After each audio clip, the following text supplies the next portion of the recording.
نقول السلام عليكم ورحمة الله وبركاته. فيديو جديد هنتكلم فيه عن المسطحات والمصطلحات كتير بنسمعها في السوق، ولاتيه وخمسة بلاي وتلاتة بلاي وهاي بلاي وام دي اف وساندوتش وميلامين واتش بي ال.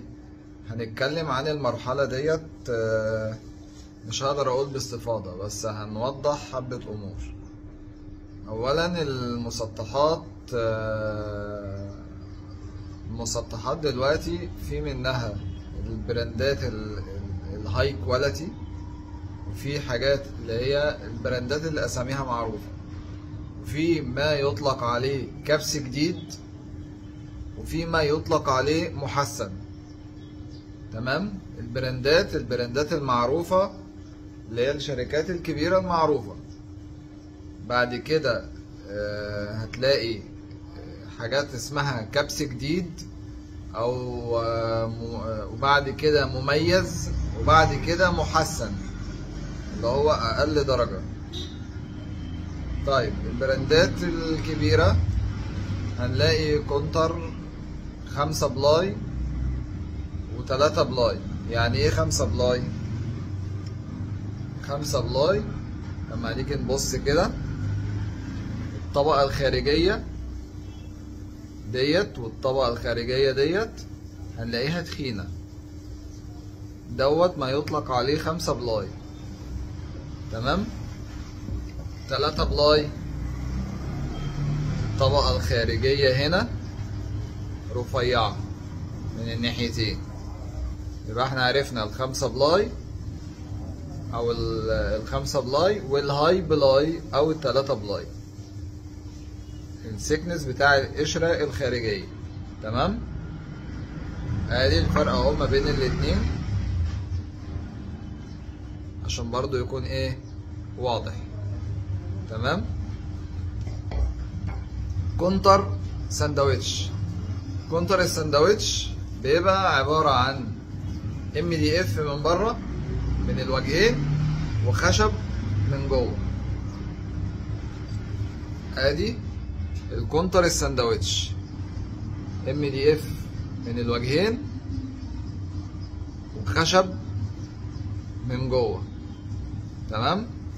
دوت بيصلح للشغل الدوكو واللاكيه كويس جدا، وشغل الاتش بي ال والميلامين كويس جدا. ال5 بلاي برضو نفس الكلام، يصلح كويس جدا للاتش بي ال والميلامين والدهان، طبعا الدهان الدوكو واللاكيه. طب هنيجي لل3 بلاي او الهاي بلاي. الهاي بلاي في شغل الاتش بي ال هو ينفع، بس العيوب بتبان. عيوب ايه؟ الاتش بي ال عشان يخش يتكبس بيتكبس تحت درجة حرارة. تمام. درجة حرارة فهتغير من كثافة الخشب الداخلي، هتغير من كثافة الخشب الداخلي عشان القشرة ديت ضعيفة. ده في ال3 بلاي، فهيحصل فيه تمويجة بسيطة وهتبان بعد كده. احنا بنفضل ان احنا نكبس على 5 بلاي او ساندوتش عشان ما يبينش بعد كده عيوب الايه الكونتر. تمام. ادي الساندوتش وادي الكونتر. طيب ام دي اف طبعا شكله معروف، ده الام دي اف اهو. تمام. ده شكله معروف، ده بيتكبس اتش بي ال ويتكبس ميلامين كويس جدا في المسطحات. بالنسبة كظرف، بالنسبة كدريسنج. تمام.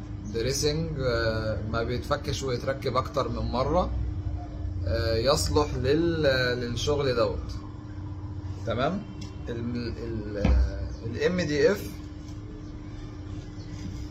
دلوقتي هنتكلم في نقطة ايه اللي ينفع المطبخ وايه اللي ينفع الدريسنج وايه اللي ما ينفعش في المطبخ وايه اوفر بريس على الدريسنج. دلوقتي الدريسنج لو هتعمله انا بنصح ان هو يتعمل كونتر ميلامين.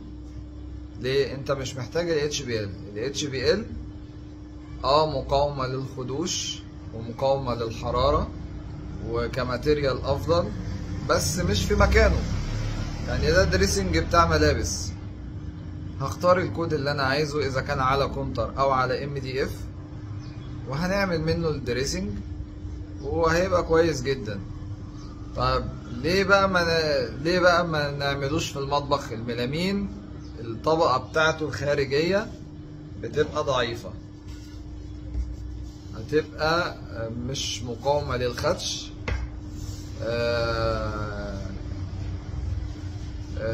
اكثر تأثرا بالحرارة واكثر تأثرا بالمية. تمام؟ ده الميلامين، ده بيبقى موجود على كونتر عادي او على MDF. تمام؟ يعني ادي طبقة الميلامين على MDF وعلى كونتر. ما نعملش الميلامين في المطبخ. الميلامين في المطبخ هيتأثر بالحرارة، هيتأثر بالمية، هيتأثر بعوامل الحرارة في المطبخ والزيوت، غير ال HBL. ال HBL أعلى مقاومة. وطبعا شركات ال HBL كتير في السوق، مش هذكر ماركة بعينها، بس الماركات كتيرة في السوق وكلها كويسة. نيجي بقى لوحدة الحوض. وحدة الحوض بتتعمل من الفوم بورد او البورديوم. ماشي؟ فوم بورد او البورديوم. البورديوم ده شكله من جوه تحس ان هو عامل زي الجبس، بس ديت يعني مادة صناعية مقاومة للمية، مقاومة للرطوبة، بكتيريا، حشرات، يعني انتي انتي انتي انتي انتي بكتيريا، ميه، الكلام ده كله. فوحدات الحمام، وحدات الحوض بتتعمل، وحدة الحوض بتاعة المطبخ بتتعمل من الفوم بورد او البورديوم. دلوقتي احنا اتكلمنا الكونتر ال5 بلاي دوت للدهان او لل HBL. تمام؟ كونتر الميلامين، الكونتر اهو ده ماشي، دوت للدريسنج. MDF بيتلزق عليه الطبقات اللي احنا عايزينها اذا كان ميلامين او HBL. الميلامين بتطلب اكواد بعينها، بيجيلك اللوح جاهز. ال HBL تختار الكود اللي انت عايزه، ممكن تختار وش خشبي، وش ابيض، اللي انت عايزه. ال HBL متاح فيه النقطة ديت. الكونتر الهاي بلاي او ال3 بلاي ده بالنسبة لشغل الخشب الطبيعي كويس جدا. هو زيه زي ال5 بلاي، زيه زي الساندوتش.